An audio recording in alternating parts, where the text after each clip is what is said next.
Hello mga ka-garden, welcome back. Ang ibabahagi ko po ngayon sa inyo ay yung mga tanim na nakapaso. Bakit nakapaso ang aking mga tanim? Ito. Please like and subscribe. Click the bell. Binabati ko pala kayo ng Merry Christmas sa inyong lahat. Ayan na mga garden.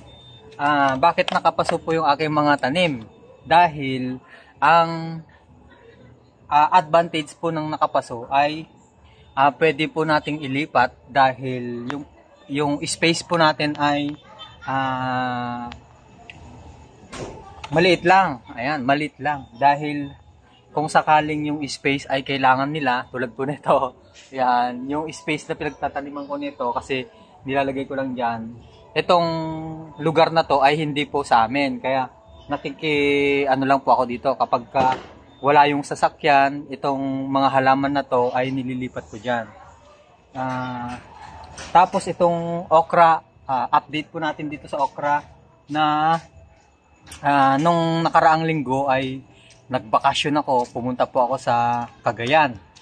Yan, kung makikita niyo po ito, wala pong nagpitas dito sa aking mga tanim, kaya ang nangyari, tumigil na po ang kanyang pagbunga.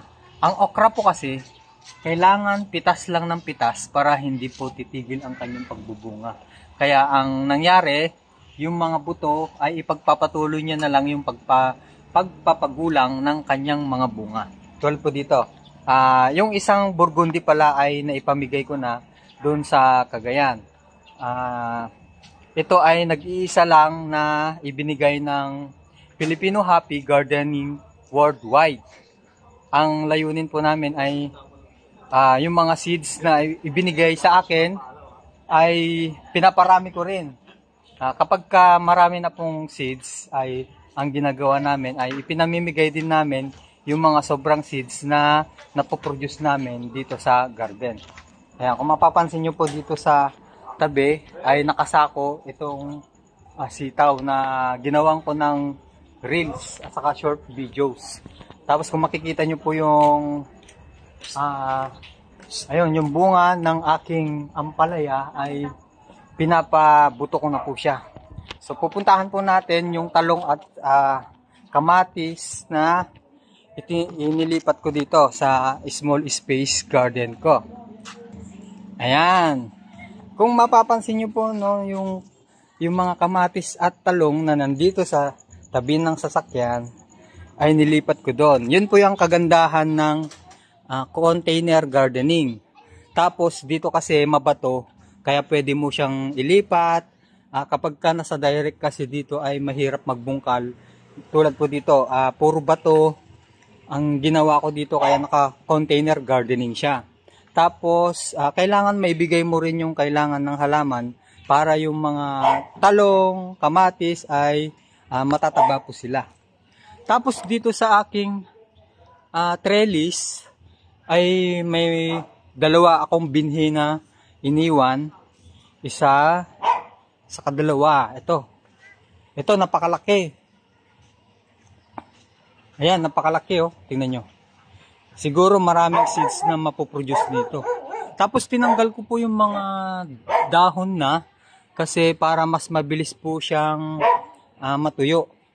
Para maarawan yung mga talong na nandito, nilagay ko dito. Kasi kapag walang araw, yung mga tanim po nating mga namumunga ay mahihirapan po silang mag-produce ng bunga. Tapos kapag natuyo na po yung mga sitaw na to, ayan, tingnan nyo, matutuyo na po yung mga iba. Tatanggalin ko na po itong mga baging na to. Tapos dun siguro magtatanim po ako dito ng mais. Tapos yung luya ko, kung makikita po yung luya dun na nakapaso, ang dami pong dito, yung grasshopper na kumakain sa mga dahon nila. Ayan o. Yan yung patunay na dito sa pwesto na to ay wala po tayong ginagamit na chemical na pumapatay sa mga insekto. Kaya natural lang po yung ginagamit po natin dito. Ayan o. Tapos ang gagawin nyo pala dito kapag natuyo na mga ka-garden, tanggalin nyo na po yung mga ganito kasi kapag naulanan ay tutubo. Kailangan natin itabi kasi tutubo yung mga bunga, yung mga buto na ganito sa dito mismo sa bud niya. Ayan, mabubulok. Kaya hayaan nyo po muna yung ganito dito sa na nakalambitin para pagka natuyo na, pagka nabuo na po yung mga buto ay pwede po natin kunin para pwede po nating itanim. Yung mga sobra na mga buto na ganito ay ipamimigay po natin doon sa group na aking nasalian. Tapos itong mga bunga na itong mga garden ay matamis. Ito, pwede na pong pitasin to. Mayroon pa akong naiwan dito na isa, dalawa, tatlo, apat. Ayan. Hindi ko po muna siya pinipitas kasi mas masarap kasi siyang iluto kapag bago. Yung bago mo pa iluto ay pipitasin mo. Kaya hinahayaan ko lang po muna siya. Ayan. Tinatanggal ko po yung mga seeds. Ito, mga seeds. Ayan. So, ang mangyayari dito mga garden, kung ang mga tanim nyo ay wala na pong dahon, ang mangyayari ay malapit na po siyang mamatay. Ayan. Kaya napaka-importante pa rin ang mga dahon ng ating halaman. Kailangan malago ang dahon ng ating mga halaman para meron pong photosynthesis. Yung sikat ng araw kasi ay siya po yung nagpo-produce ng pagkain na mula sa araw at para siya yung magpo-produce para yung pagkain niya dito ay mabuo at mapupunta dito sa malusog na kamatis. Ayan, kahit naka-container po malulusog po sila. Ito. Tulad po nito, talong. Ayan. Hindi ko po siya muna pinuprun. Pinag-iisipan ko kasi kung ipuprun ko siya ay dadami yung kanyang sanga dito. Marami yung maibubunga niya kapag pinutol nyo po yung dito sa talbos. Pero kapag tinanggal nyo naman yung mga suwi na ganyan, ang mangyayari dito ay magkakaroon po siya ng Y. Yung Y, ang mapoproduce niya naman bunga ay malalaki. Pero madalang lang yung kanyang maibibigay na bunga. Ayan mga garden. Tapos para maiwasan yung ganito, kailangan yung inspect manually. Ayan. Papatayin nyo na lang po yung mga ganito. Manually mga garden. Pwede nyo ipakain sa manok. Ayan, tumalon. Pwede yung kunin. Ayan. Para hindi po sila nag-ano kasi sila dumadami po sila. Ayan, tumalon.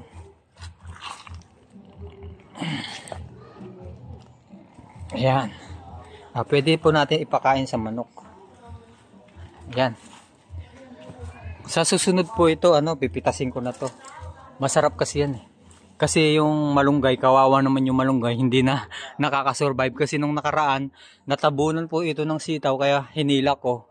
Kaya tingnan nyo, nagkaroon na po siya ng maraming dahon. Ayan. Tapos ito, alam nyo ito mga karen. Ang tawag dito ay talinum. Masarap po yan, talinum na yan. Tapos pupuntahan po natin yung space ko dun sa kabila. Napakaliit lang po yung space namin, kaya yun yung pinakamaganda na kailangan ay naka-container garden ang ating mga tanim. Ayan. Tulad po dito sa gabi, dito may nagtanong kasi dito kung saan makakakuha ng pangtanim. Meron po ditong anak, ayan, yung mga anak-anak na ganito. Takway kasi ang tawag nila diyan. Yan po yung pwedeng itanim. Ayan. Tapos pag nag-harvest ako dito, yung dahon lang muna ang kinukuha ko para sa susunod ay magkakaroon na ulit ng panibagong talbos. Ayan o. Kikita nyo mga grasshopper mga garden. Ayan. O, grasshopper. Tapos ito, ayan o, may bunga na po yung aking sitaw na maiksi. Gumagapang po ito. Ayan. Tapos meron akong amaranta. Giant amaranta po ito. Yan. Malaki. Pero meron akong native na amaranta ito. Ito yung local talaga. Ayan o, tumutubo lang po yan dyan. Yan. Yan yung sinasabi ko sa inyo mga garden. Na ano, yun po yung amaranta. Tapos meron pa ako dito. Yung basil nyo, kapag nagbulaklak na po yung basil nyo, puputulan nyo po ng ganito. Pinuputol ko lang po yung mga basil ko, dumadami na po yung kanyang mga sanga. Ayan. Tapos ito yung garlic chives na nakalagay sa paso. Pag nag-harvest po ako dito, pinuputol ko po ng sagad para sumibol na naman ng panibago. Yan yung aking manok. Kainin mo na yung grasshopper. Yan, kinakain nyo yung grasshopper. Tapos dito ako naglalagay ng yung mga food scrap namin, dito ko binabaon. Wala pong amoy yan. Tapos nagpo-produce yung mga black soldier fly na adult. Dito sila, pumupunta po sila dito. Hinuhulog po nila yung, dito sa may butas-butas na yan. Hinuhulog po nila yung kanilang mga itlog dito. Yung mga, mga garden. Ito, tingnan nyo. Ito yung black soldier fly larvae na gumagapang. Ayan. Pagkain ng manok yan. Ayan, ang sarap na sarap po siya. Tapos dito ko nilalagay yung aking mga napoproduce na ayan, kapag ka natuyo na po yan dyan, hihimayin ko na. Dami po. Ayan. So ayun mga garden, sana po ay meron kayong konting natutunan. Maraming salamat po sa inyong panonood. Bye bye!